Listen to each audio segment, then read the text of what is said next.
रहीम नाज़रीन अस्सलाम वालेकुम। मैं हूँ इमरान वसीम। नाज़रीन, बेसिकली इस प्रोग्राम में 3 ख़बरें आपके साथ हम शेयर करने जा रहे हैं। एक तो पाकिस्तान तहरीक इंसाफ को ज़ोरदार झटका लगा है। इस ख़बर की तफसीलात से आप नाज़रीन को आगाह करेंगे। इमरान खान साहब और बुशरा बीबी साहिबा की लीगल टीम ने अपनी हिकमत अमली को तब्दील किया है। अब ये जो लीगल टीम है इमरान खान साहब की, जिसमें सलमान सफदर साहब हैं, जिसमें लतीफ़ खोसा साहब हैं, इनके कंधों पर जो भारी ज़िम्मेदारी है वो इमरान खान साहब और बुशरा बीबी साहिबा को अडयाला जेल से रिहा करवाने की है। तो लीगल टीम ने नई हिकमत अमली क्या बनाई है, उसकी तफसीलात पर भी आगे चल के आपके साथ हम बात करेंगे। लेकिन जहाँ बुरी खबर है वहीं पाकिस्तान तहरीक इंसाफ के लिए एक अच्छी खबर भी है। तो PTI से जुड़ी इस अच्छी खबर की डिटेल से अपने व्लॉग का आगाज़ करेंगे। तो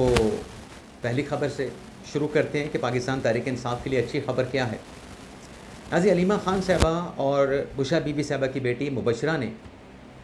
जो कैद तन्हाई का जवाज़ बना के इस्लामाबाद हाई कोर्ट में पटिशन दायर की थी, जिस पे रजिस्ट्रार ऑफिस ने एतराज़ात लगाए थे, अब उसकी इस्लामाबाद हाई कोर्ट में आज समाअत हुई है।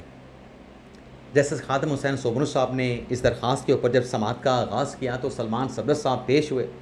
और उनकी तरफ से अदालत को ये बताया गया कि हमारी पटिशन पे, जिसमें मैं अलीमा ख़ान की तरफ से, मैं मुबशरा बीबी साहिबा की तरफ से पेश हो रहा हूँ जो कि बुशरा बीबी साहिबा की बेटी हैं, उस पे एक एतराज़ तो ये लगाया गया है कि अलीमा और मुबशरा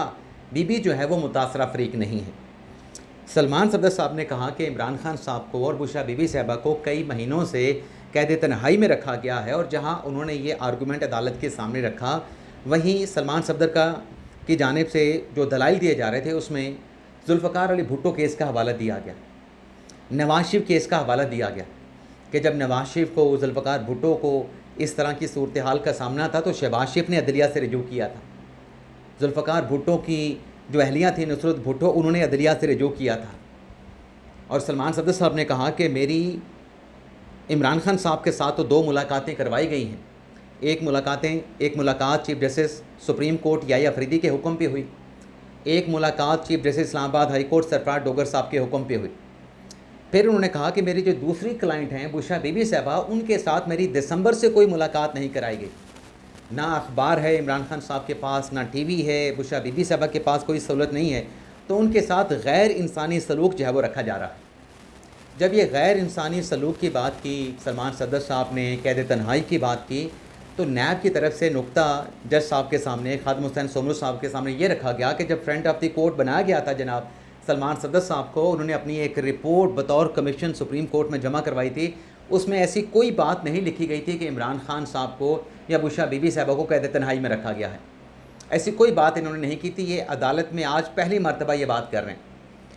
जिसके बाद फिर जज साहब ने ऑर्डर ये किया दोनों जानिब के नैब प्रोसिक्यूशन टीम के और सलमान सफदर साहब के दलाइल सुनने के बाद कि जो एतराज़ात है रजिस्ट्रार ऑफिस के दरख्वास्त पे लगे, उन तमाम एतराज़ात को ख़त्म करके दरख्वास्त को,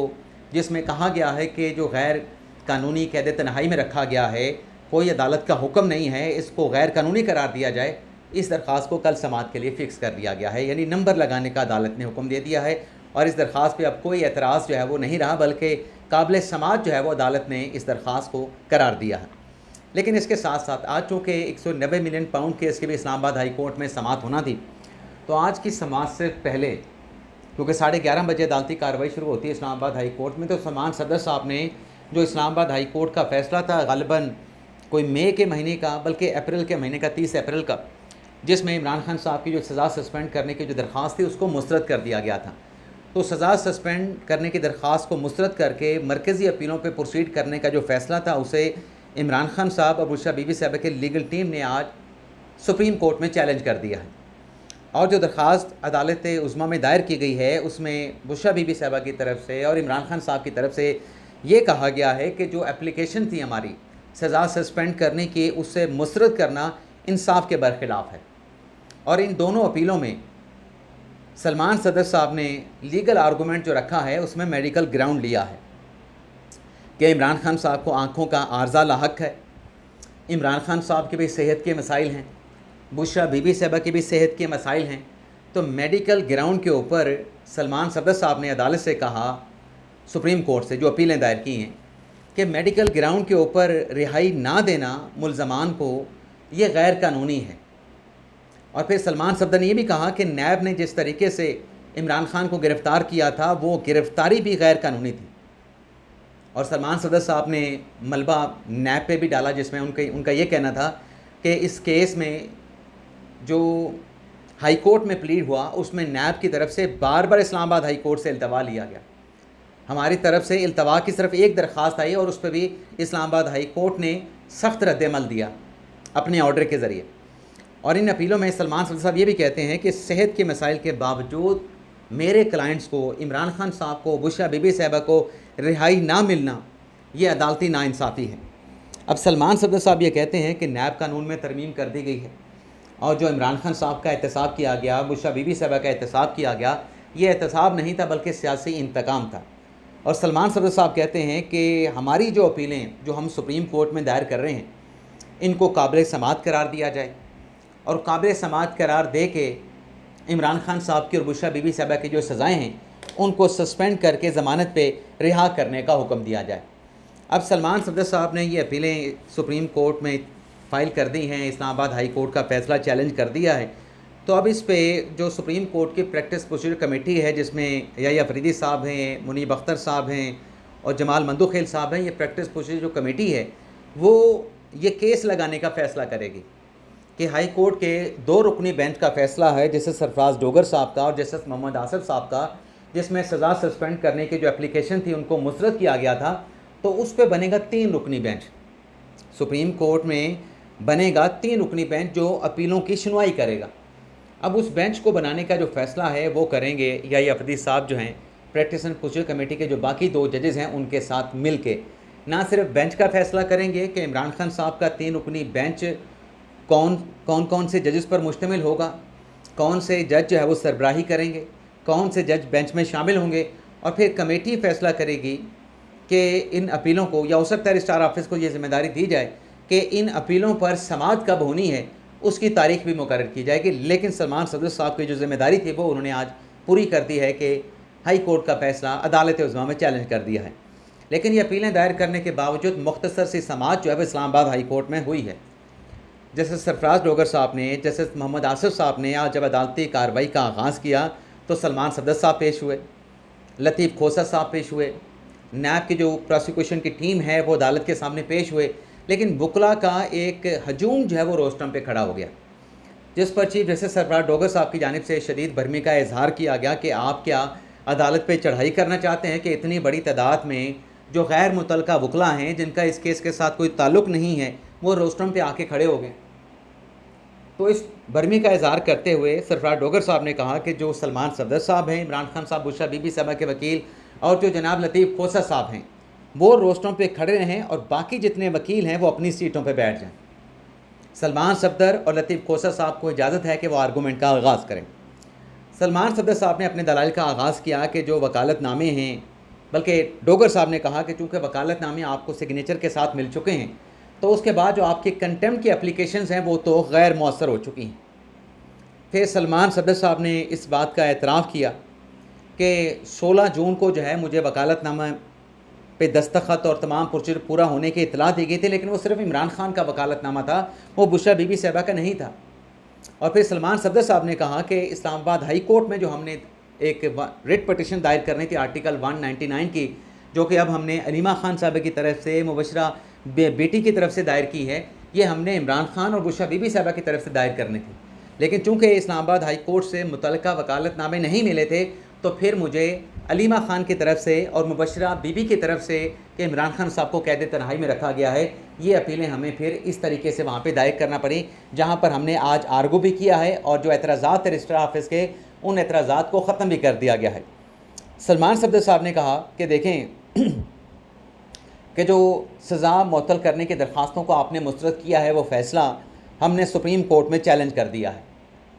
सलमान सफदर साहब को चूँकि आज आर्गू करना था तो सलमान सफदर साहब ने कहा कि फ़ैसला चूँकि मरकज़ी अपीलें आपके पास पेंडिंग पड़ी हैं, लेकिन सस्पेंशन वाला मामला हमने सुप्रीम कोर्ट में लेकर गए हैं, वहाँ पे अपीलें फ़ाइल की हैं, तो यहाँ पे आर्गू करना इसलिए फ़ायदा मंद नहीं होगा कि चूँकि हमने सुप्रीम कोर्ट में मामला चैलेंज कर दिया है। अगर मरकज़ी अपीलों पे हमने आर्गू करना है तो फिर हमारा अपीलें दायर करना जो है वो बेमायनी हो जाएगा। तो सलमान सदर साहब ने आज अदालत से हदायत ये की है, अपना दरख्वास्त ये की है। एक तो उन्होंने कहा कि मेरे पास इमरान खान साहब की और बुशरा बीबी साहबा की हदायत है ही नहीं मरकज़ी अपीलों पे आर्गूमेंट करने के लिए।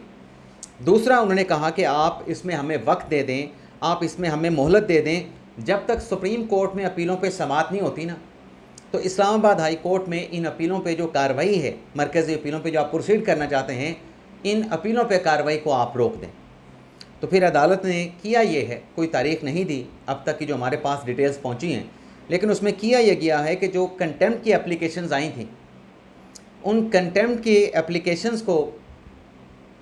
इस्लामाबाद हाई कोर्ट के 2 रुकनी बेंच ने गैर मुअस्सर करार देते हुए उनको डिस्पोज ऑफ कर दिया है। तो ये भी समझ लें कि रिलीफ ही मिला है, लेकिन झटका जो लगा है पाकिस्तान तहरीक इंसाफ को, वो लगा है आज़ाद कश्मीर से, जहाँ इस आज़ाद कश्मीर की हाई कोर्ट ने पाकिस्तान तहरीक इंसाफ के रजिस्ट्रेशन से मुतल्लिक़ केस की समाअत करते हुए PTI को एक रिलीफ दे दिया था उनकी रजिस्ट्रेशन के हवाले से। अच्छा, ये रिलीफ मिलने के बाद अब पाकिस्तान तहरीक इंसाफ जो है अपने बल्ले के इलेक्शन सिंबल के ऊपर इलेक्शन लड़ सकती थी, क्योंकि जो गहमा गहमी है, जो इलेक्शन जो एक्टिविटीज़ हैं, उसका बाकायदा तौर पे आगाज़ हो चुका है। पीपल्स पार्टी ने मौलाना फजल रहमान के साथ इत्तेहाद बना लिया है। तहरीक इंसाफ अपनी एक्टिविटीज़ का आगाज़ कर चुकी है, अपने कैंडिडेट का ऐलान कर चुकी है। मुस्तमिक नवाज़ ने अपने उम्मीदवारों को टिकट जारी कर दिए हैं। तो गहमा गहमी का वहाँ पर आगाज़ हो चुका है। लेकिन ये जो हाई कोर्ट का फ़ैसला था तहरीक इंसाफ की बतौर सियासी जमात आज़ाद कश्मीर, उस पर इलेक्शन कमीशन ने फ़ैसला सुप्रीम कोर्ट में चैलेंज कर दिया,